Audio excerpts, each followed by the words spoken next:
Ya, selamat bergabung kembali dengan saya Sunung Siu di sini bersama Ibu Lida Melani ya. Terlalu banyak yang bisa kita sharing dengan yang namanya Taman Cinta. Karena di taman banyak sekali hal-hal yang bisa kita lihat dalam keindahan ya. Dan ketika saat kita bisa merasakan kehadiran daripada semuanya sebagai orang terdekat dengan kita, makhluk-makhluk yang membutuhkan cinta kasih dan kasih sayang. Saat ini kita merasa dekat sekali dengan alam semesta. Dan ketika semesta sudah bisa kita rasakan, maka bumi ini adalah hal yang sangat kecil. Karena sangat kecil sekali kalau dilihat dari tata surya lain, sama seperti matahari yang sangat besar, kita lihat dari bumi di malam hari terlihat hanya seperti bintang. Karena bintang adalah sumber daripada kehidupan, ya. Oke. Nah, demikian juga dengan kehidupan kita, banyak sekali yang bisa kita rasakan dan banyak sekali yang bisa kita perbuat dalam kebaikan. Ya, Ibu Lida Melani bisa bergabung dulu ke sini baru nanti saya invite. Ya, Ibu Lida, silakan.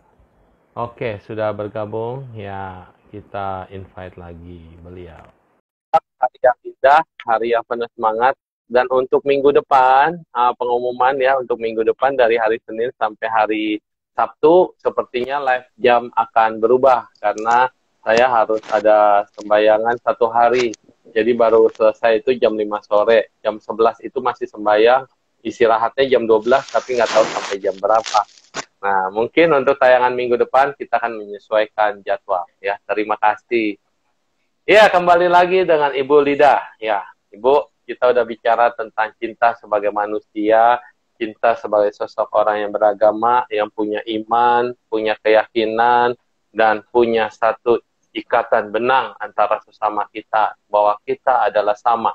Kita tidak memperbedakan yang berbeda, tetapi kita tidak membedakan yang sudah beda, dan kita juga tidak perlu menyamakan yang sudah beda. Ya, jadi kita harus melihat kesamaan bahwa semua orang punya hati, punya cinta, dan butuh dukungan. Kadang kala aja keluarga yang terdekat belum tentu merupakan orang yang terdekat. Ada kalanya Betul. juga suami atau istri juga dia belum tentu yang setia sampai tua.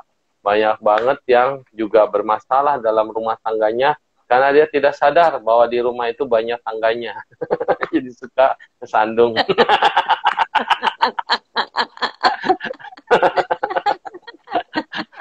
Ya, kita lanjutkan dengan ibuku tercinta, Ibu Lida Melani. Iya, dengan suaranya yang khas, puisinya yang indah, ceramahnya dan suaranya yang teduh ya.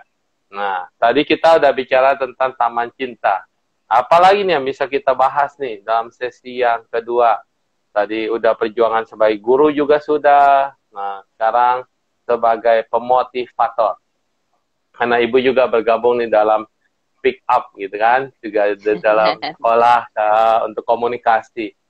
Butuh banget sekarang ini adalah motivasi, dan banyak banget motivator itu uh, yang sukses ya, kita bilang ya, memotivasi banyak orang. Tetapi motivator Buddhis itu masih belum kelihatan nih. Padahal, iya, padahal menurut saya sih sebenarnya ajaran Buddhis itu semuanya udah komplit seperti supermarket atau mall, mau apa aja ada gitu kan. Nah, bagaimana kita bisa menyajikan ini dalam paket yang menarik buat semua orang dan semua itu bisa melihat kehidupan sebagaimana kehidupan apa adanya. Gimana Bu perjalanan Ibu sebagai speaker atau motivasi atau motivator? Silahkan. Ya, terima kasih Suhu. Sebenarnya menjadi seorang speaker atau motivator ini alami ya, mengalir. Saya tidak pernah eh, punya impian seperti itu. Saya cuma waktu itu ingin menjadi guru, berbagi pemahaman Ya, tentang apa yang saya pahami, dan juga membangun kebaikan di hati anak-anak yang saya ajar. Harapan saya adalah ya, ketika anak-anak bisa belajar tentang banyak hal baik dalam apa yang Buddha ajarkan di dalam Dhamma, maka mereka akan tumbuh menjadi orang-orang yang punya belas kasih, kasih sayang, ya, kepedulian kepada banyak orang. Dan yang pertama adalah respect terhadap orang tua. punya rasa syukur. Itu yang Buddha ajarkan katanyu kata wedi. Ketika anak-anak punya rasa bakti dan terima kasih kepada orang tua, maka kita berharap masa depan mereka, langkah mereka akan membawa mereka pada sesuatu yang berarti dan membuat hidup mereka juga punya nilai. Karena dari anak-anak yang tumbuh uh, lewat kasih sayang, cinta, penerimaan, bahwa mereka diterima sebagaimana adanya, itu mereka akan bisa merasakan cinta itu meskipun mungkin awalnya tidak mudah. Tidak semua anak gampang tersentuh. Tidak semua anak mungkin gampang diajarkan. Tidak semua anak serta-merta begitu diajarkan langsung menerima. Tidak. Berubah, yes, betul. Sepanjang saya 30 tahun. Tapi Bu, boleh sebentar videonya diturunin dikit. Ya, kena dada sedikit. Nah, ya, lagi dikit lagi. Karena takutnya nanti kepotong. Udah. Ya, siap. Oke, lanjutkan. Ya. Karena sepanjang 30 tahun saya mengajar di SMK Negeri dan PGRI dan juga di beberapa tempat, saya pernah sampai pada satu titik, itu mungkin di tahun ke-22 gitu ya. Saya bertemu dengan sekelompok anak yang luar biasa. Mereka ini boleh bilang sekawanan yang memang kompak banget membuat huru-hara di kelas. Dan ini baru pertama kali ya saya temukan setelah saya hampir 20-an tahun mengajar. Setiap saya masuk ke kelas, ini baru pertama kali saya masuk ke kelas, saya ngomong sedikit, jeder, wah semua hariwuh gitu. Teman-temannya yang mau belajar, karena kan dulu Semia PGRI dan Negeri itu basic banget ya. Basis siswa Buddha paling besar di Tangerang. Jumlahnya ratusan. Biasa kami bagi 2 kelas di ruang aula itu yang bisa 150 nampungnya. Jadi saya mengajar kelas besar. Ketika mulai bicara, memaparkan materi, satu anak nyulut, terus semuanya langsung tertawa, langsung berisik. Sampai-sampai yang mau belajar aja kasihan. Sekali begitu, 2 kali. Di minggu kedua, saya hampir nyerah, ini teh kumaha caranya ya, ngademin anak-anak yang kayak begini hariwe, yang kayaknya boleh dibilang troublemaker. Sampai-sampai di minggu ketiga, saya waktu itu lagi meditasi, Saya cuma bilang gini, Buddha, saya teh lelah banget ini ngadepin anak-anak. Betul, itu saya kalau ada punya saya suka curhatnya dengan cara itu. Udah saya teh lelah banget ini ke anak-anak. Saya kayaknya udah nggak sanggup gitu ya. Terus saya diem aja. Kalau memang aku bisa masih berbuat sesuatu untuk mereka, tolong berkahi aku kekuatan hati dan kesabaran lebih dari sebelumnya gitu ya. Dan dalam meditasi itu kemudian saya merenung gitu ya. Lidah, kamu ninggalin mereka, nyerah terhadap mereka, lantas siapa yang nanti akan mengajari mereka untuk berubah jadi lebih baik? Gitu ya. Aduh, saya teh malu ya. Malu apa? Aduh iya ya. Harusnya kepada anak-anak yang seperti inilah saya mungkin berbuat lebih, mencintai lebih, sabar lebih untuk membuat mereka memahami bagaimana berubah menjadi lebih baik. Dan akhirnya apa? Lewat perenungan itu saya sampai tanya, ini namanya siapa aja sih yang hariwo jasa, yang meribut melulu gitu. Akhirnya ketika saya ketua gengnya comot dulu. Ketua gengnya comot dulu. Kenalan dulu. Iya. Ketika saya sudah mengenal pentolannya, nah pada saat sesi sebelum kita masuk kan mereka masih pada nunggu tuh. Dulu kan kalau agama Buddha kan nunggu dulu di luar.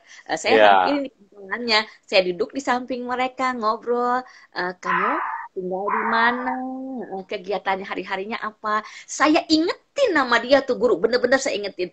Kemudian teman-teman yang jadi pemicunya juga saya ingetin. Nah begitu di kelas, ayo ibu minta tolongnya, kamu jadi pimpin Pacaparita ya. Wah, kaget dia. Kok gua suruh baca parita? Mimpi apa itu menurutnya? Dan ternyata lewat cara itu. Jadi setiap tanya jawab saya selalu panggil satu-satu ini anak pentolannya. Coba kamu Alek apa? Coba kamu Doni apa? Dan ketika mereka terhubung ya, ada perhatian gitu ya. Iya, betul. Mereka pelan-pelan ini mulai dan pada akhirnya ketika akhir kelas, ketika akhirnya ujian Dhammapada sebelum mereka lulus, mereka lihat saya di atas tangga. Saya terkejut guru. Saya itu sampai terharu apa? Mereka teriak, "Ibu! Ibu!" Oh. Dan itu merupakan proses ketika saya belajar mencintai anak-anak yang menjadi sumber masalah. Kan apa? Guru-guru di sekolah itu udah nyerah. Bahkan kelas mereka itu dibilang sampah gitu ya. Saya sampai bilang begini guru sama mereka, Saya bilang, kalian tahu apa yang guru-guru sampaikan ketika ibu akan mengajar di kelas kalian. Kalian dianggap dan dilabel sebagai anak-anak yang bermasalah, anak-anak yang susah diatur, anak-anak yang sama sekali kurang menghargai para guru. Sekarang ibu ingin bertanya kepada kalian, apakah anggapan mereka di sana adalah kebenaran yang akan kalian iakan? Atau kalian mengatakan kepada mereka bahwa mereka salah, bahwa kalian bukan seperti itu, bahwa kalian bukan seperti apa yang mereka labeli selama ini. Dan siapa yang bisa merubah itu? Bukan orang lain, bukan juga ibu, tapi kalian semua. Dan hari ini ibu ingin mengajak kalian membuktikan kepada mereka, menunjukkan kepada mereka bahwa mereka salah, bahwa mereka keliru, dan ibu akan bersama dengan kalian untuk membuktikan hal itu. Waktu itu saya benar-benar ke bawah juga dengan perasaan emosi dalam arti mencintai gitu ya, mencintai mereka, ingin mereka berubah. Maka saya tohok mereka dengan cara seperti itu, dan akhirnya kemudian saya melihat perubahan. Mungkin tidak seketika, karena saya bukan tukang sulap ya, yang hitam putih gambreng gitu ya, langsung putih, langsung hitam gitu ya. Butuh proses waktu sampai beberapa minggu kemudian, saya lihat suasana kelas mulai turun. Riuhnya berkurang. Andai pun ketawa, saya masih bisa tertawa bersama mereka gitu. Dan itu titik di mana saya kemudian belajar, wow, ternyata menjadi seorang guru itu merupakan jalan di mana saya bisa membangun kasih sayang, cinta. Nah, dari situ kemudian saya belajar untuk mengasah, dan favorit saya itu Bante Panyawaro. Saya suka banget cara beliau tuh berceramah dengan telunjuknya dan intonasi suaranya. Nah, dari sana saya belajar, kemudian juga ikut pelatihan beberapa, hingga orang kemudian mengenal saya sebagai seorang public speaker. Tapi memang itu bukan satu tujuan. Yang menjadi tujuan utama saya adalah bagaimana dengan apa yang saya miliki, dengan apa yang saya mampu lakukan, saya bisa berbagi kebajikan lebih dan lebih banyak untuk orang-orang yang membutuhkan. Jadi saya bahagia banget di sini kan. Kan tadi Su bilang ada berbagai teman dari berbagai keyakinan. Saya ingin sekali menyapa teman-teman semua ya, siapapun kita, dari latar belakang apapun kita, teman-teman semua, ketika di hati kita ada kasih sayang dan cinta, kita bisa membawa itu untuk kita bagikan kepada banyak orang, maka kita akan semua terhubung untuk bisa merasakan kasih sayang dan cinta ini dalam kehidupan kita. Karena apa? Sekaranglah kita butuh untuk bersatu sama-sama dalam kekuatan kasih sayang dan cinta ini. Ketika negeri kita banyak sekali orang-orang yang mengobarkan amarah, menyebarkan rasa benci, memasang sikap permusuhan kepada banyak orang. Justru disinilah lewat apa yang bisa kita lakukan, kita menjadi suluh cahaya dan suluh cinta bagi diri kita sendiri. Pertama, kita harus punya cinta, karena kita tidak akan mungkin bisa membagikan sesuatu yang tidak kita punya. Kita harus punya dulu cinta dan kasih sayang itu di hati kita. Kita bagikan pada orang-orang terdekat kita, terutama keluarga, orang-orang yang kita sayangi. Baru kita belajar berbagi kepada yang lebih luas. Nah, teman-teman semua, apapun keyakinan kita, apapun iman kita, jika kekuatan kasih sayang dan cinta ini menjadi kekuatan kita bersama, kita akan pelan-pelan bisa merubah hal-hal yang selama ini terlihat jelas di negeri kita menjadi sebuah keprihatinan kita bersama, pelan-pelan akan berubah. Dan harus merubah itu mulai dari diri kita, keluarga kita, hingga orang-orang terdekat dengan kita. Ketika saya pergi ke lapas, saya dulu berpikir, bahwa di sana semua orang itu jahat. Saya takut pertama kali dikirim ke lapas untuk berceramah. Saya sampai bingung, ini tesnya harus ngomong apa ya supaya membuat mereka tersinggung. Masuk ke pintu berlapis-lapis gitu ya. Tapi akhirnya kemudian saya menemukan sebuah persepsi salah dalam benak saya, bahwa mereka bukanlah orang-orang yang patut ditakuti, tapi orang-orang yang patut dimengerti dan dicintai. Mereka mungkin keliru, mereka mungkin salah, tapi bagaimanapun mereka juga adalah manusia yang sama seperti kita, yang ingin merasakan kasih sayang dan cinta. Nah, ini ada momen yang ingin saya bagikan untuk teman-teman. Satu waktu ketika saya sharing ya, saya bercerita tentang cinta, tentang kasih sayang seorang ibu. Dan kemudian saya menyampaikan beberapa contoh dalam nyanyian, saya lihat ada banyak teman yang ikut meneteskan air mata gitu ya. Mereka menangis ya. Nyanyi dong. Nyanyi dulu baru ceramah. Kalau enggak nanti mikir ibu nyanyi apa gitu. Suaranya Ya, memang kan bisa ada. meneduhkan loh Bu buat orang yang mendengar. Iya, ini ada Ya, vibrasi kebaikannya, ada vibrasi cintanya juga dalam suara ibu. Itu power ya. Makanya kenapa murid-murid itu mencintai ibu apa adanya. Vibrasi itu tanpa sadar. Wow. Kalau ini bahasanya tuh gitu ya, ngalir terus. Ya, monggo silakan. ya. Terima kasih mamaku, kasihmu tak terbalaskan. Sedariku kecil, kau merawatku. Sungguh ku sayang mama. Terima kasih mamaku. Aduh, saya kalau nyanyi ini tuh suka pengen nangis. Wajar, saya juga sama. Karena ibu adalah segalanya, ya termasuk ibu guru dan semua ibu di dunia.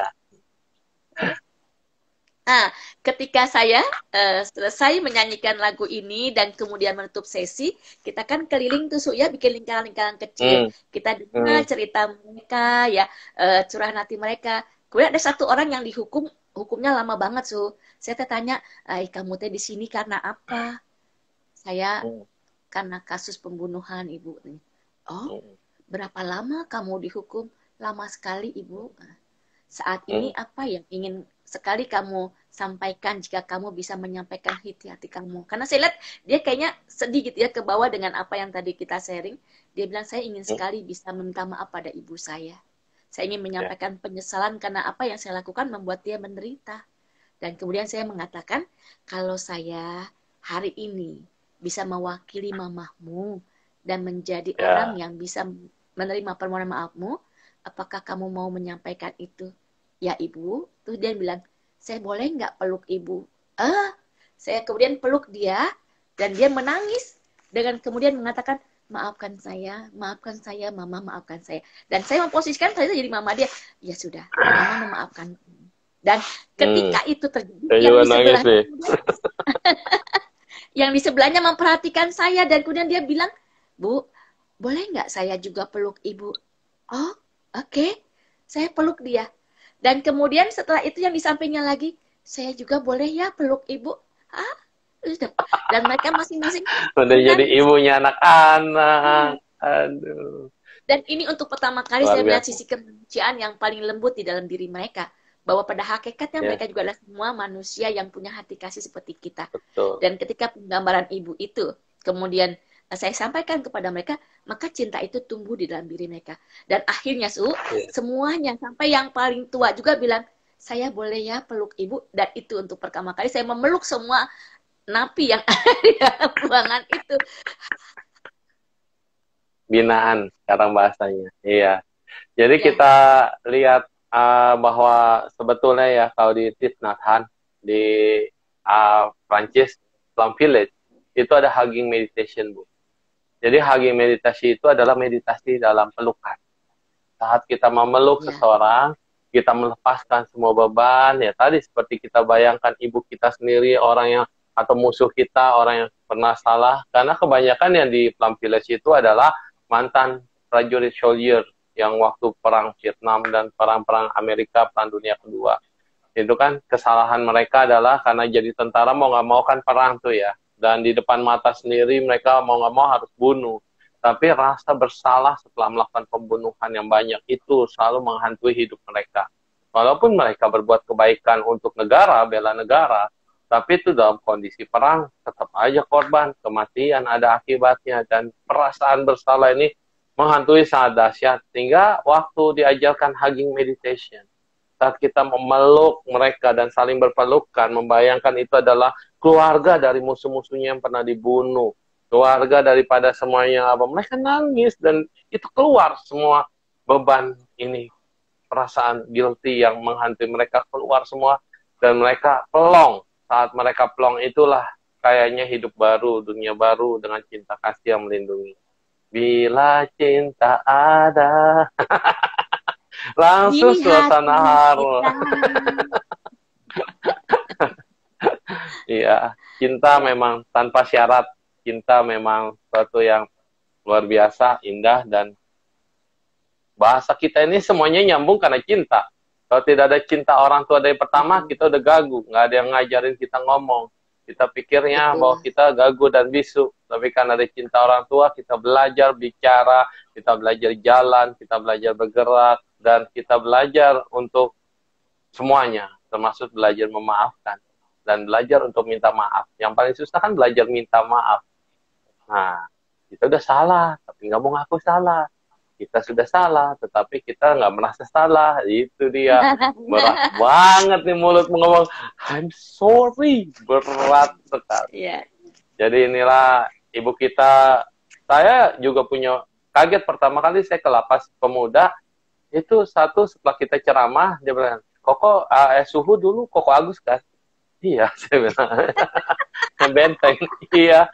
Saya murid Koko. Astaga, oh ya, yang mana ya? Karena udah lama kan. Saya murid Koko. Terus kenapa kamu ini? Ya kasus pembunuhan.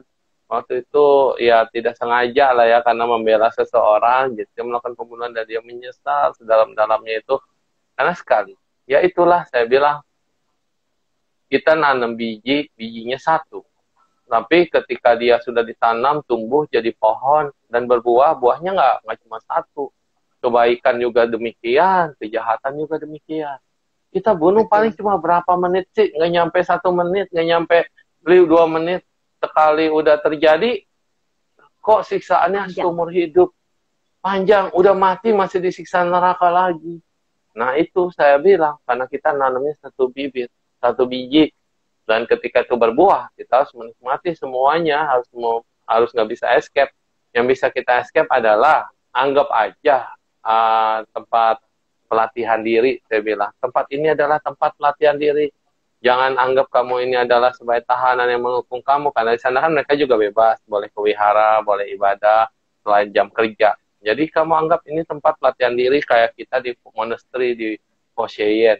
Nah, ketika kita berada di dalam sini, kita melatih diri kita membersihkan semua kesalahan kita, dan kita mengerti kesalahan, teruslah berjuang. Karena kalau kamu keluar pun tidak ada waktu buat mengenal dirimu sendiri.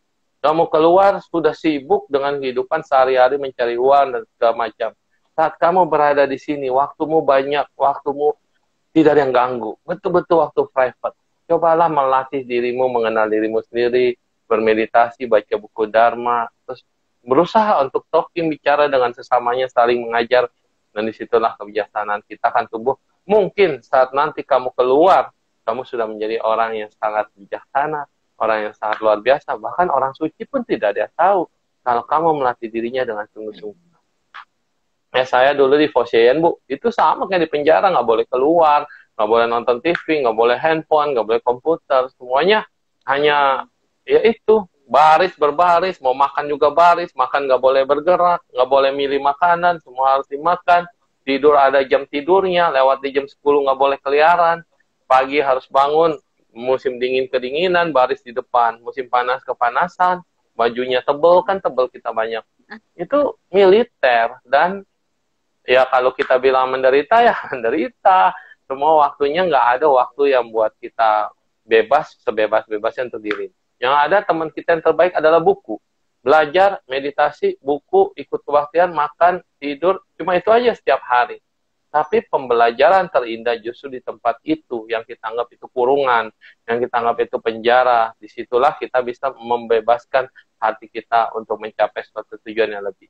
Begitu kita terbebas dari tempat itu, udah sibuk, nggak ada waktu buat mengenal diri sendiri lagi, nggak ada waktu buat belajar lagi, nggak ada waktu buat menggali, baca sebanyak-banyaknya. Karena inilah dunia. Di dunia, kamu terjun ke dunia, ya kebutuhan makin banyak, orang mencarimu makin banyak, waktumu juga makin sedikit untuk dirimu sendiri. Jadi di situ, ketika udah keluar pengen di dalam, saat di dalam pengen keluar. Jadi sama, pendidikan monasteri, pendidikan kebiksuan di dalam monasteri ya seperti itu. Jadi ketika disampaikan ini, mereka juga agak bahagia gitu. Ya, Iya, memang kalau kita lihat pelajaran seperti yang Acan Blan bilang ya, Su ya, good, bad, ya, who know, ya. Kita mungkin yes, menganggap ini sesuatu yang buruk, tapi ternyata di balik semua yang pahit, di balik semua yang sulit, di ya, balik semua yang mungkin bisa menyakitkan, ada pembelajaran yang mengajarkan kita bertumbuh menjadi lebih baik, lebih dewasa, ya, lebih bijak. Nah, ini saya temui Su waktu di Cipinang gitu ya. Saya ketemu dengan ya, teman-teman divonis mati gitu ya dalam hukuman yang mereka ya, jalani. Saya berpikir awalnya kalau orang divonis mati sih pasti mereka adalah orang-orang yang kesedihannya tuh lebih dalam, orang-orang yang ya, murung, orang-orang yang kayaknya meratapi hidup. Tapi ternyata itu di luar dugaan saya, Su. Ketika saya melihat mereka ya, meditasi dengan sikap tubuh yang begitu eh, betul. benar-benar sempurna kalau saya bilang, dan mereka fokus bener, saya sampai wow, kok bisa. Dan Ya, kemudian seusai sharing dhamma, kita kan kumpul lagi tuh kayak biasa, ya, dan saya melihat mereka saling mentertawakan hukuman mati mereka. Kan saya tanya, kamu teh kenapa sampai dihukum mati gitu ya? Dan mereka cerita, terus ditawain sama teman-teman, lu jangan ketawa, lu juga sama lu dihukum mati. Saya sampai wah, itu menjadi bahan candaan buat mereka dan membuat mereka tertawa. Dan ternyata banyak hal yang tidak pernah kita duga, bahwa di balik terali besi ketika orang-orang bahkan terhukum mati, mereka pasti punya kesempatan untuk bisa berbenah diri. Ya makanya aku bilang good bad who know. Mungkin kalau di luar mereka ya, tidak pernah akan bisa belajar hening dan berdamai dengan diri sendiri. Tapi di situ ketika ya, tidak ada pilihan dan mereka cuma punya waktu untuk bisa belajar menerima dan berdamai dengan diri sendiri, mereka dipaksa oleh waktu, dipaksa oleh kehidupan, dipaksa oleh keadaan untuk bisa menjadi orang-orang yang bertumbuh dalam kepahitan, bertumbuh dalam kesulitan, bertumbuh dalam keterbatasan. Dan sampai akhirnya saya sampai tanya, "Ai nanti kamu sudah harus dieksekusi. Gimana rasanya?" Ya sudahlah, Bu. Kalau memang itu tidak ada lagi pilihan buat saya, ya saya terima. Wah. Nah, cuma ada yang menyedihkan buat saya karena satu orang yang terhukum mati itu bilang, sampai hari ini anak saya tidak tahu kalau saya adalah terpidana mati di tempat ini. Yang dia tahu papahnya itu pergi kerja ke luar negeri. Ah, ya, rasanya kalau saya seorang ibu, saya mendengar anak saya bicara seperti itu, perih banget ya, perih. Sampai saya ya, bilang, ya sudah, mudah-mudahan jalan yang dilewati ini membuat kamu bisa lebih merasakan hal-hal baik dalam hidup kamu. Apapun juga, ya, janganlah disesali. Karena yang tadi Suhu bilang, menyimpan penyesalan itu sangat menyakitkan dan melelahkan. ya, Ya, ya, betul. betul. Kita mungkin bisa lebih mudah memaafkan orang lain ketimbang Ya, memaafkan diri maaf sendiri. diri sendiri. Kalau orang lain salah sama kita, orang lain melukai kita, orang lain membuat kita menderita, bahkan menangis karena apa yang diperbuatnya, ketika dia dengan terus mengatakan, ibu maaf ya, suhu maaf ya, kakak maaf ya, kemarin saya terlalu berlebihan sampai mengeluarkan kata yang kotor atau kata yang kasar. Ketika kita orang dengan tulus meminta maaf kepada kita, kita akan mungkin merasakan ketulusan mereka, ya sudahlah, tidak apa-apa, saya maafkan. Tapi justru ketika Ya, kita bersama pada diri sendiri, kita menghakimi diri kita lebih daripada orang lain. ya, Berulang-ulang, berwaktu-waktu kita menyimpan penyesalan itu waktu demi waktu. Menyeret penyesalan ini dari tahun ke tahun. Bahkan ya, ketika orang-orang sudah melupakan, kita kadang masih teringat. Dan kita menangis lagi, sakit lagi karena itu. Dan saya belajar esensi ajaran Buddha adalah melepas. Termasuk lepas melepas penyesalan. Ketika kita ingin pang melangkah cia ringan ke icie depan, panau. Ya, ya, ketika kita ingin melangkah ringan ke depan, maka teman-teman semua, apapun yang ada di hati dan beban teman-teman semua, yang kemarin mungkin jadi penyesalan, yang mungkin hari ini masih menjadi kesedihan, yuk kita buka hati kita belajar untuk memaafkan diri kita sendiri, berdamai dengan apa yang ada, dan waktunya sudah bagi kita untuk melepaskan. Bagaimana cara kita melepaskan? Memaafkan. Karena kalau kita tidak ya, bisa memaafkan dan melepaskan semua itu, kita akan terus membawa beban itu sampai pada ujung nafas hidup kita. Dan itu ya, sangat betul. menyakitkan. Jadi teman-teman semua, hidup kita mungkin tidak sempurna. Hidup kita masih banyak hal yang mungkin menjadi celah di mana kita dihujat orang, dipermalukan orang, direndahkan orang. It's okay. Tapi kita belajar menerima diri kita apa adanya. Dan semasih ada waktu tersisa buat kita hidup di dalam damai.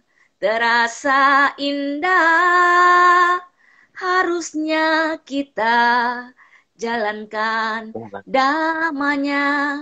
Semasih ada waktu, tidak soal berapa banyak waktu yang tersisa buat kita.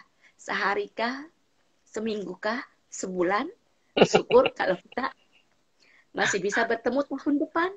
Nah, teman-teman, semakin ada waktu tersisa buat kita, apa yang harus kita lakukan? Apapun iman teman-teman, keyakinan yang teman-teman jalani, tidak soal. Semasih ada waktu, maka kita harus menjalankan dharma. Kalau kami dharma menyebutnya, teman-teman mungkin syariat, teman-teman mungkin bilang iman kita, apapun firman, kebenaran, ya. Kebenaran yang kita yakini, itulah yang harus kita jalani, ya. Supaya kita bisa soal penjara ini, Bu. Soal penjara ya, kalau kita lihat sendiri, Raja Bimbisara adalah contoh yang terbaik dalam ajaran Buddha. Ketika anaknya sendiri memenjarakan ayahnya di penjara. Raja Bimbisara itu pencerahannya dalam penjara. Kalau di Mahayana ceritanya lebih daripada yang di Theravada. Di Mahayana ada satu tambahan sutra yang diajarkan khusus oleh Buddha ketika Raja Bimbisara di dalam penjara. Nah, saat itu di Jetawana, Sang Buddha memancarkan, kita bilang sih apa ya, proyeksi ke dalam penjara. Bahwa saat itu Bimbisara ada di penjara, bisa melihat Buddha, mendengar Buddha, langsung khotbah tentang Amitabha Sutra, tentang Tanah Suci Sukawati. Itu munculnya di situ. Tapi bukan Amitabha Sutra yang lebih panjang, Mahasukawati Yuddha Sutra. Nah, di sana dikatakan bahwa tentang meditasi, pelepasan unsur-unsur dan hal yang kita sayangi dan segala macam. Ada satu tempat yang dimana tanah suci yang tidak ada penderitaan dan segala macamnya. Nah, di situ Raja Bimbisara betul-betul bisa menaklukkan semua kemarahannya, egonya, dan dia melepaskan semua di situ dan bertekuk lutut di hadapan Sang Buddha dan merasakan cahaya. Bahkan kalau dicerita sih ya, itu muncul sekali khotbah-khotbah Buddha, bahasanya itu muncul di dalam penjaranya dia. Ya, kita nih penjara nih ada tulisan-tulisan muncul dalam bahasa emas. Training gitu. Itu satu cerita tentang Bimbisara. Terus ada juga di dalam Mahayana juga waktu cerita-cerita tentang Kwansein Pusa Avalokiteswara di Chungpo. Ketika dia menjadi amenasi daripada hal-hal yang lain. Nah, suatu saat juga ada yang dipenjara karena kesalahannya. Tapi karena dia mencoba semasa hidupnya pernah belajar Human Pin, pernah belajar kitab suci Mahayana dan menghafalnya terus. Suatu saat di penjara itu dia hafalkan terus. Dan apa yang terjadi? Di dinding tembok itu, sutra itu keluar sendiri seperti cahaya emas dan muncul bling bling bling bling bling. Saat dia baca itu dia, ini film ya, menunjukkan visualisasi seperti itu. Bling bling bling bling, satu side dan akhirnya tercerahkan penuhi dengan aura. Ada banyak banget juga di Korea, termasuk orang yang sudah harus ditembak mati karena kesalahannya. Dia bertobat di dalam penjara, dia melakukan samadhi, dia meditasi, dia melepaskan, dia penuhi cinta, sampai dia mengajar di penjara itu buat teman-teman yang lain bagaimana untuk hidup dan jangan sampai menyesali semua kehidupan ini, gitu. Jangan sampai sia-sia. Ketika dia dikremasi, satu badannya juga banyak reliknya. Nah, jadi di sini menggugah umat Buddha di Korea juga. Bahwa orang biasa, karena memang dia punya biksu yang mengajarkan kalau kayak kita gitu suka ke penjara dan dia betul-betul pai dan dijalanin semua apa yang diinstruksikan, setelah kematian dikremasi ada relik. Tapi di Mahayana relik itu cuma bonus ya, bukan berarti kita udah mencapai kesucian arahat, belum. Tetapi dari situ bonus bahwa apa yang kita lakukan di dunia ini tidak sia-sia. Walaupun itu kecil, asalkan continue itu menjadi acin nakama, lama karena kebiasaan, dan itu sangat indah sekali, sehingga merubah semua badan jasmani kita. Ketika kita sudah melepaskan, mendingan kita divonis besok meninggal, daripada kita nggak tahu kapan kita meninggal, jadi suka-suka kita, jadi arogan, jadi sombong, jadi apa. Ketika kita tahu deadline-nya kita kapan meninggal, at least berpacu dengan waktu di situ. Kebaikanmu berapa banyak sih selama ini? Nah kan kalau dia di penjara nggak bisa melakukan kebaikan apa-apa, tetapi dia bisa memancarkan cinta kasih keluar dari penjara ke semua alam, 6 penjuru, dan dia memancarkan diri dia, memberikan maaf pada diri dia, dan memberikan sel-sel tubuh dia energi yang positif, dan dia tenang, menyatu dengan semesta. Udah mau apa lagi yang dia omong? Tidak ada ketakutan diriku saat aku menghadapi kematian. Yang aku takutkan adalah mereka yang belum ketangkep di luar sana kesannya baik banget, padahal banyak banget kejahatan yang kita lakukan dengan pikiran, ucapan, dan perbuatan. Kita ini yang kelihatannya baik, ternyata kita jahat. Ketika sudah mati, karma buruk kita lebih banyak daripada karma baik kita. Itu dia.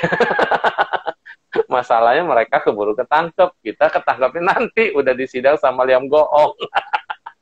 Jadi tanya tuh, apa sih kebaikanmu? Berapa banyak orang yang kamu bantu? Apa yang telah kamu berikan sumbangsi dalam hidup ini? Nah, itu doang pertanyaannya. Punya bypassnya nggak? Atau tiket terusan ke neraka, bukan terusan ke surga. Kereta yang menjemput kita, Su, ya. Kita nggak bisa tuh dengan kekayaan kita, dengan deposito kita, rumah mewah kita, kasih ke Guillaume Leong, tolong dong kasih saya waktu sehari lagi, saya kasih dah deposito saya semua. Itu kan nggak pernah akan bisa terjadi. Dan pada akhirnya perjalanan hidup kita kan seperti berbagai macam terminal ya Guru ya, terminal masa kanak-kanak, remaja, dewasa, ketika kita semua, dan pada akhirnya siap atau tidak siap, suka atau tidak suka. Ketika kereta kematian datang menjemput kita, kita tidak bisa tawar-tawar gitu ya. Kita tetap harus naik untuk sampai pada stasiun berikutnya.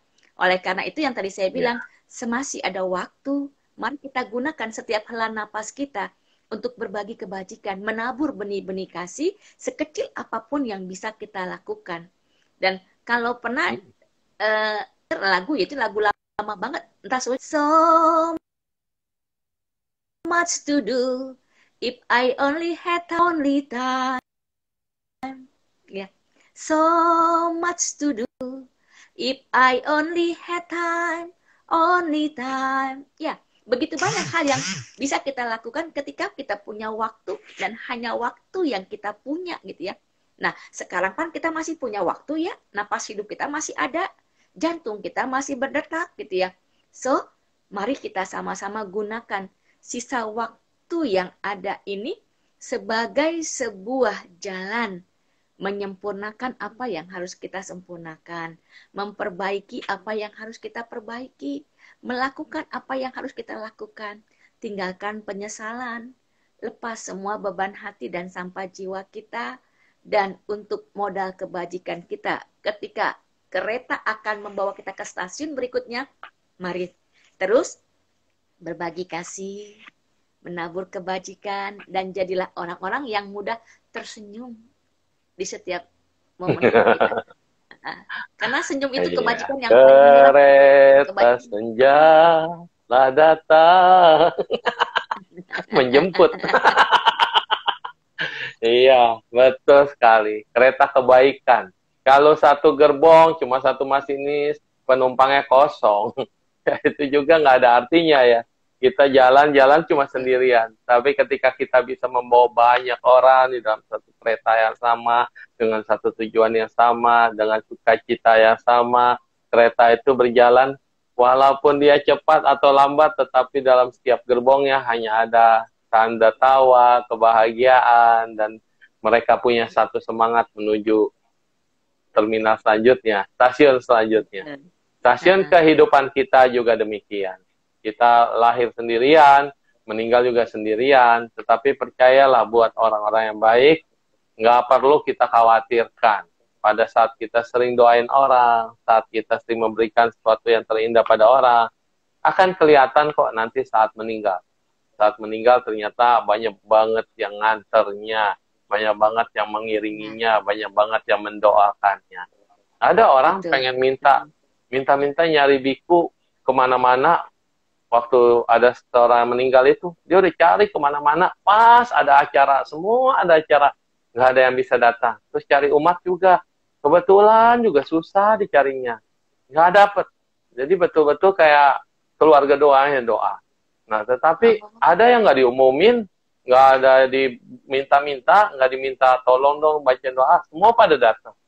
Tiba-tiba banyak datang. Dan itu bukan orang kaya, itu hanya orang yang aktivis. Yang dia peduli dengan sesama, dia banyak membantu orang, dia juga banyak bantu biku-biku. Bahkan bosnya aja datang bingung. Gua mati aja nih belum tentu segini banyak nih bantai yang datang atau suya datang katanya.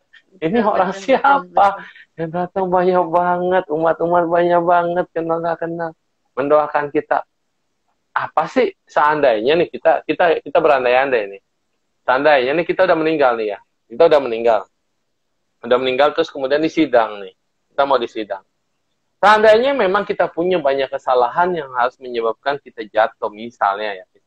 Tapi di luar sana, banyak yang demo, minta tolong Anda diselamatkan, tolong Anda dibebaskan. Banyak banget yang berdoa dengan tulus dan menangis. Ternyata dia adalah orang baik, ternyata dia adalah orang yang begini. Kira-kira kalau jadi hakimnya, tersentuh nggak sih sama mereka yang di luaran itu, orang yang banyak banget menangis karena dia, berterima kasih karena dia, dan berdoa karena dia. Saya rasa saya kalau sebagai hakim juga bisa tersentuh. Ya udahlah, itu kita sampingkan dulu, kita kasih dia dulu ke atas untuk memperbaiki diri, menikmati kebaikan yang pernah dia lakukan semasa hidupnya, daripada kita bahas dulu yang ke bawah kan, kasih kesempatan dia ke atas. Dan kalau di Buddhis kan, kalau ke atas minimal nyangkut jadi manusia lagi, Bu, nggak langsung jatuh ke alam bawah. Nah, kecuali kalau kita udah jatuh dulu nih ke bawah, naiknya susah, banyak naik gunung kan lebih susah daripada turun gunung. Kalau dari atas, minimal lahir lagi jadi manusia lagi, bisa berbuat kebaikan lagi, dan bisa memperbaiki kesalahan kita untuk naik lagi. Nah, kalau udah ke bawah susah. Makanya, lihat, yang paling luar biasa adalah doa dari orang-orang yang tulus. Muslim berdoa sehari itu 5 kali. 5 kali kalau dia sungguh-sungguh berdoa, itu investasi doanya banyak banget. Umat Buddha malas berdoa, malas ke wihara, malas ke wihara, cuma sembahyang kasih apel, kasih jeruk, kasih buah per, mintanya omset 5 juta, 5 miliar, keuntungan sebanyak-banyak ya. Mati masuk surga. Emangnya enak. Kalau enggak ngapain saya sampai botakin kepala sisa hidup saya cuma buat untuk jadi seperti ini. Ya. Iya. Ada satu pengalaman hidup yang saya rasakan ya. Saya tuh udah 2 kali hampir kehilangan kehidupan saya. Sudah ditangisi, sudah dibawa ke UGD. Bahkan terakhir itu anak saya yang besar udah nggak tahan lihat kondisi saya. Dan dia bilang, Mama, kalau Mama udah nggak kuat nggak apa-apa. Kami ikhlas gitu. Nah, itu saya merasakan sebuah pelepasan kondisi itu ya. Saya maksudnya ya sudahlah, kalau memang waktuku sudah sampai maka ya aku akan jalan gitu. Saya cuma ingat satu kata dari semua parita yang saya pernah baca setiap hari, saya cuma ingat satu kata, Buddho. Coba bikin andai nafasku harus berakhir hari ini, biarlah Buddha ada di hatiku dan menjadi pengiringku gitu ya. Makanya itu teman-teman, kenapa penting bagi kita untuk berdoa, membiasakan diri, menguncapkan aha yang luhur, supaya ibarat kata di momen akhir ketika energi hidup kita hanya tinggal sepersekian, kita ingat sesuatu yang kita puja, yang kita agungkan, yang mungkin membawa kita ingat pada sebuah kebajikan. Saya cuma ingat Buddho. Nah, ketika saya udah ringan banget, sudah ringan betul-betul, saya mendengar suara jeritan anak saya yang kecil. Itu dia teriak kencang sekali kayak gitu. Dan saya seperti dihentak gitu, oh ada yang panggil saya gitu ya. Dan saya berupaya untuk mencari napas saya lagi gitu ya. Itu believe or not, saya merasakan. Yang tadinya berarti saya udah gitu ya, mengalami NDA, near death experience. Dan ini banyak juga dialami kayak Romo Ayau, Darmadi Chandra ya. Nah, Pak Ayau kan, Darmadi Chandra. Ya, Darmanadi apa Darmadi Chandra kan, Pak Ayau. Ya. Panita Magabudi. Ya, itu juga udah begitu kan, udah nggak ada harapan, udah kanker tahap akhir, udah betul-betul lemah tubuhnya. Dia terakhir menyempatkan diri ke Tut Buddha relik, dan dia berserah di sana relik Buddha. Pas kebetulan itu relik yang di dalam dikeluarin, Bu. Hari itu juga momennya pas Oh. Dan dia punya kesempatan bertekad di atas relik Buddha. Kan kalau di sana tuh Buddha relik, kalau di Singapura pas di kepalanya, dan dia pasrah. Dharma Nadi Chandra ya, betul ya. Kok Ayau, ya bukan yang bukan pengarang lagu loh, soalnya ada Darmadi, ada Dharma Nadi. Oh, Dharma Nadi Chandra benar. Nah, terus kemudian pada saat itu dia pasrah semua, pulang dari situ bisa tidur nyenyak, nyenyak-nyenyaknya tanpa ada gangguan sampai besok paginya atau besok sorenya baru bangun. Dan istrinya berkata, selama dia sakit, kesakitan dan segala macam, cuma di momen itu dia bisa. Dan di situ dia juga udah menghadapinya dan experience ya Romo Ayau. Nah, akhirnya pada saat itu dia bertekad untuk ke Thailand kan, Pak Baja 3 bulan kalau seandainya dia sembuh. Dan akhirnya sekarang sehat banget, lebih sehat. Nggak kebayang pada saat itu seperti apa. Iya, saya juga 2 kali menghadapi kecelakaan. Kalau saya sih hubungannya kecelakaan mulu.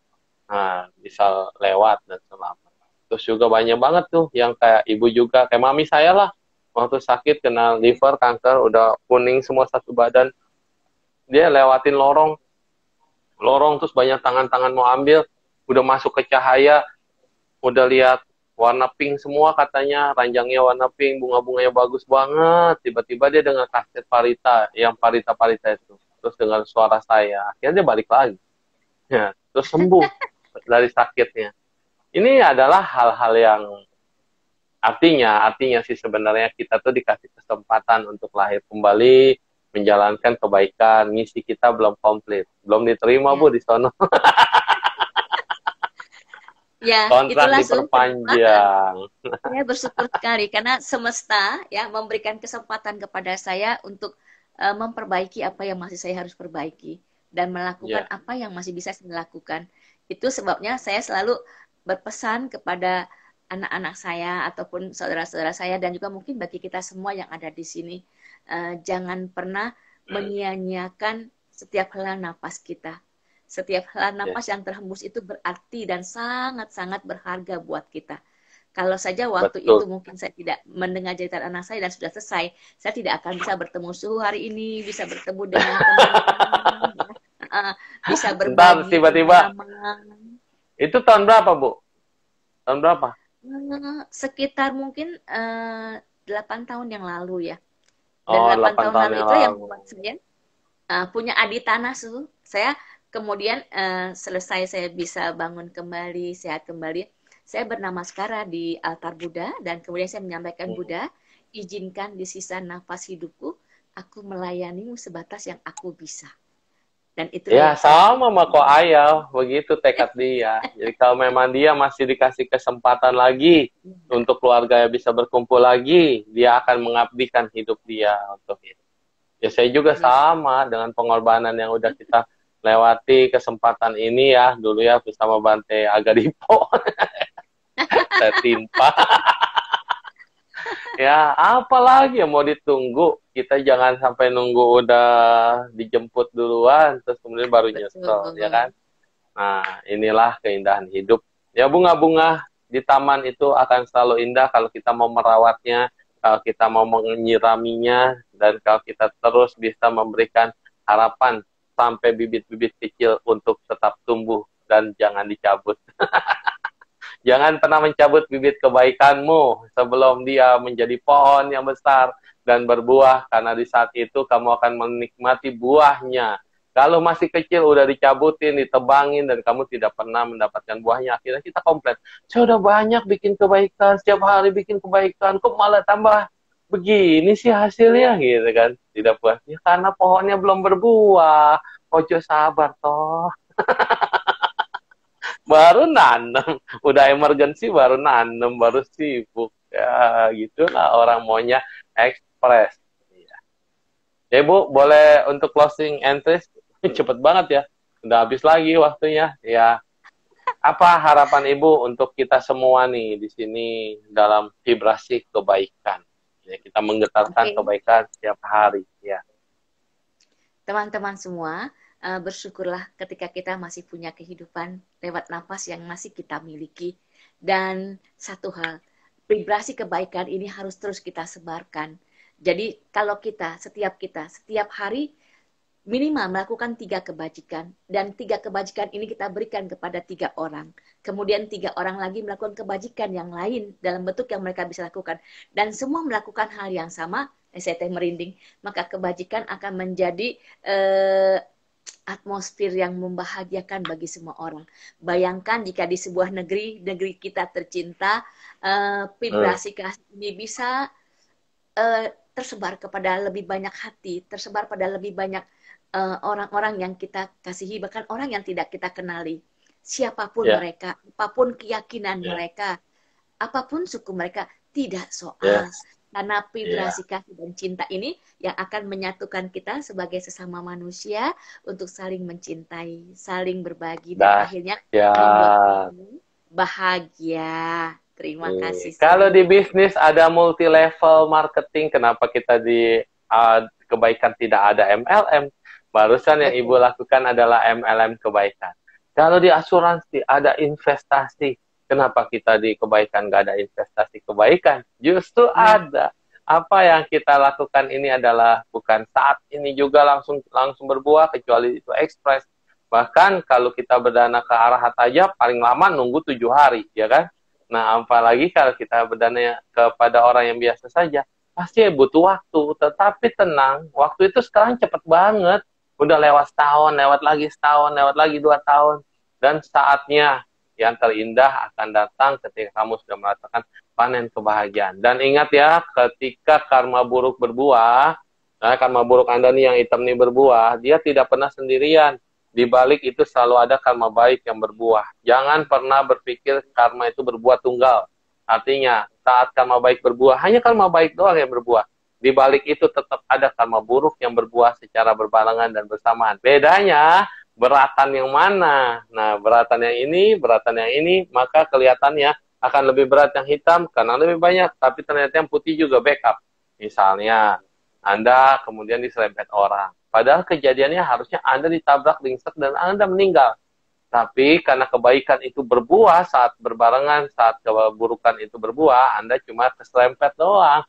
Nah, orang tuh lupa bersyukur, masih marah-marah, masih maki-maki, kurang ajar yang lempet gini-gini. Padahal kalau Anda tahu buku kehidupanmu, buku kematianmu dibuka, harusnya kamu mati. Tapi ketolong dulu pernah menyelamatkan nyawa orang, nyawa ayam, nyawa bebek, atau nyawa yang lain-lain. Berbuah pada saat yang berbarengan, akhirmu nyawamu selamat. Tuh, di buku kematian ditulis begitu, kita baru sadar berterima kasih dan bersyukur. Ya, pada saat kebaikan itu berbuah juga, misalnya ada orang dapat rezeki 5 juta. Wah, dia seneng banget, karena baiknya 5 juta berbuah. Padahal harusnya rezekimu itu 15 juta. Tetapi karma buruk itu berbuah, karena kamu dulu suka sunat kebaikan orang.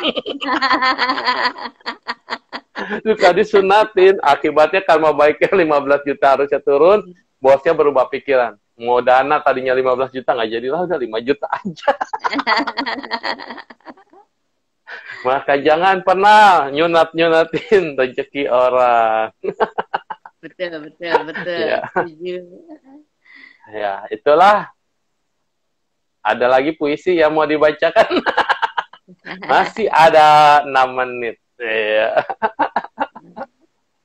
Ya, 29 orang. Tadi sempat 35. Ya, hadir bersama kita.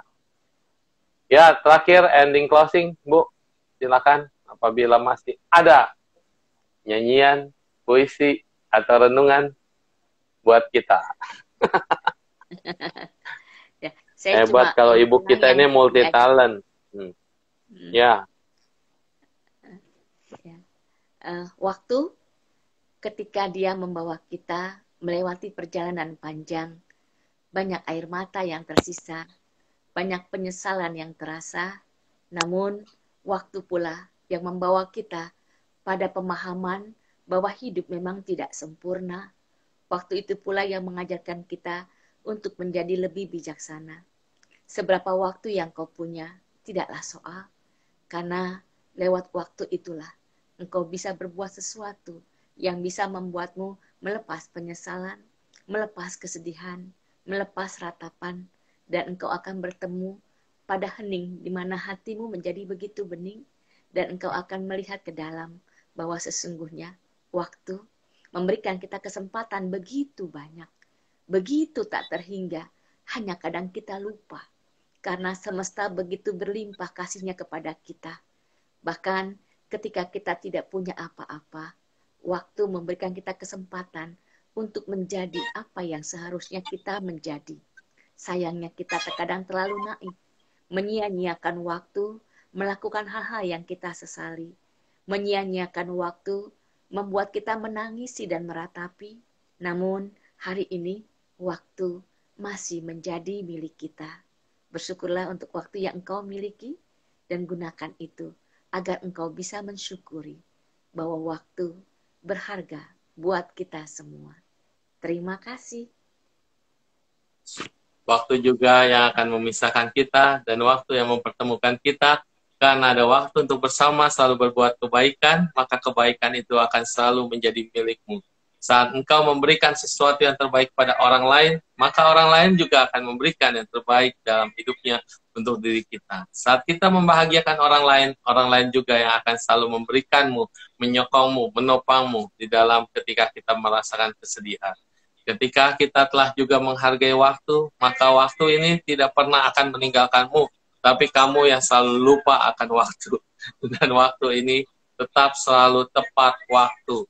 Ketika saat nafas ini berakhir, dia juga tidak akan menunda waktumu untuk menuju ke perjalanan selanjutnya. Entah kemana kita akan berangkat, ke alam bahagia maupun alam menderita, disinilah kita membutuhkan kekuatan yang pernah kita lakukan semasa hidup. Maka jangan jadikan penyesalan saat kita semasa hidup menyia-nyiakan waktu kita, tapi jadikan kekuatan dalam masa hidup ini selagi masih kuat, masih mampu untuk melakukan banyak kebaikan. Maka saat waktunya tiba, kita tidak perlu takut dalam menghadapi kematian. Karena kematian hanya satu titik. Hanya satu titik. Dan kematian itu akan membawamu pada kelahiran kembali, di mana akibat dari yang kita lakukan sebelumnya, dan pembuat kebaikan selalu akan memperoleh kebahagiaan. Jangan pernah takut untuk berbuat baik. Terima kasih atas waktunya, dan semoga Ibu selalu bahagia, panjang umur, diberkati kesehatan dan keselamatan, serta berkahnya buat semua. Tugas jangan lupa untuk semuanya, kita harus berjuang menebarkan bibit-bibit cinta ke dunia ini. Terima kasih. Ini ya. Salam Doraemon.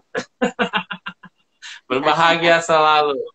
Iya. Kalau Ibu tahu, saya dapat gelar suhu Doraemon juga dari anak-anak yang bermasalah itu. Jadi waktu dulu ada satu sekolah yang benar-benar isinya banyak kan anak-anak bermasalah. Kepala gangsternya itu udah bikin bante-bante, susah kalau ceramah. Baru ngomong berisik, sampai bante bilang, tenang, jangan ribut. Terus bantenya udah gak tahan lagi. Saya juga baru udah selesai duduk, ribut, seribut-ributnya. Akhirnya saya turun mimbar, turun panggung, deketin mereka. Dan saya berubah menjadi Doraemon. Ketika saya berubah jadi Doraemon, baru mereka itu bisa ngerti. Loh, ada ya biksu kayak begini, katanya gokil banget. Waduh, saya dibilang gokil. Saya pikir gokil itu gila, Bu. Ternyata gokil itu lucu. Dan sampai muridnya itu, dia bawa handphonenya, ngikutin saya terus kemana-mana saya ceramah, katanya. Luar biasa, Suhu, katanya. Terus gurunya bilang apa? Su sudah menaklukkan kepala premannya. Nah, dia bilang, anak-anak, diam semua. Gua mau syuting. Ini.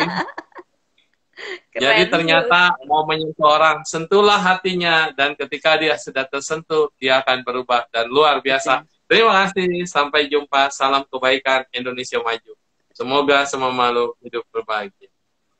Sadu, Bye-bye, sadu, sadu. Terima kasih. Terima kasih.